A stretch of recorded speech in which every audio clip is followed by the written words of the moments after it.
With pleased with the effort.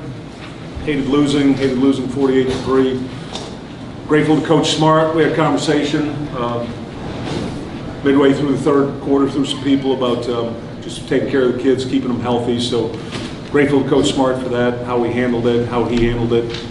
Most important thing for both teams when the score gets to that point is the health of both teams and wanting Georgia to be healthy so they can make a run at the national championship and wanting us to be healthy so we can make a run in our conference at FCS. Questions? I gotta ask, why go for the field goal at the end? Wanted to get points on the board, wanted to get something positive out of the game, wanted to execute that. We're going to need that at some point to win a football game. So as bad as it probably looked to everybody else, it's important for Tennessee Tech to score some points there. Was there anything about this Georgia team that surprised you? Seeing the size in person, and that's the most impressive football team I've seen in person. And I've been at FBS, I've seen SEC teams. It's size, how well coached they are. I said earlier this week, I think Kirby Smart's the best coach in college football now.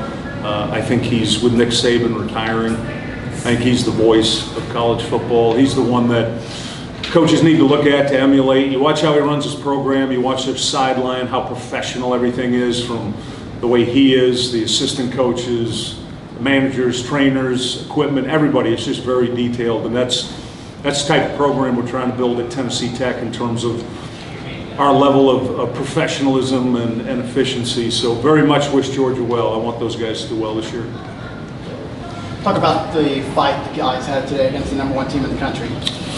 Yeah, that was, it was like the bully on the schoolyard going against the little kid, and the little kid is really just trying to get out of there and go home at some point. That's just an incredible mismatch in terms of size, in terms of the caliber of what they have. And then you look at our players, and we had some incredible moments today. We had a 13-play drive on offense. I'm pretty sure Clemson didn't have a 13-play drive last year.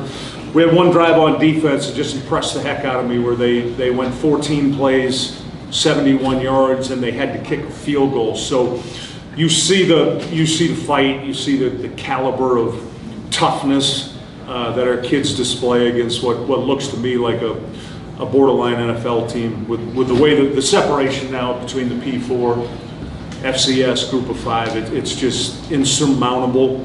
I'm watching Indiana beat Western Illinois 77-3 last night. I'm watching Ole Miss beat Furman 76-0 last week. So relatively losing 48-3, it doesn't look as bad, but the gap now with the collective is just, it's so far than from what I saw 31 years ago when I got into coaching. And hopefully we can get this thing fixed here in the next couple of years. I think looking at your roster, one thing that sticks out is the amount of players from the state of Georgia. When you look at the players that you have that are from the state, what do you get out of those guys? Yeah, I'm impressed with Georgia football. I've only been here 10 months, but that's certainly an emphasis for us is recruit Tennessee well and recruit Georgia well, especially the linemen. The linemen in the state of Georgia are elite.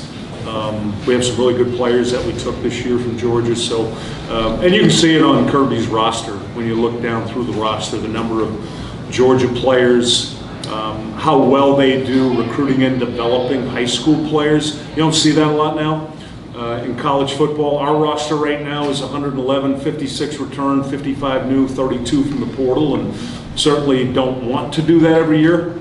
We'd like to eventually be like Georgia in terms of recruiting and developing high school players. I think Kirby does as good as anybody in the country at that, and Georgia's got great football. Thanks.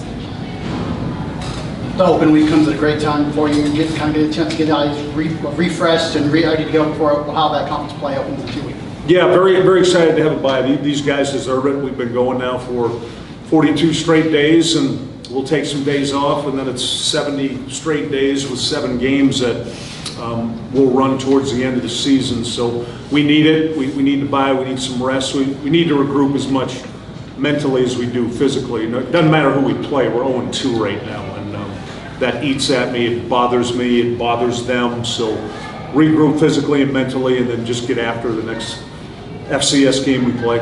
Any other questions? Thanks, guys. Thank you all, appreciate it.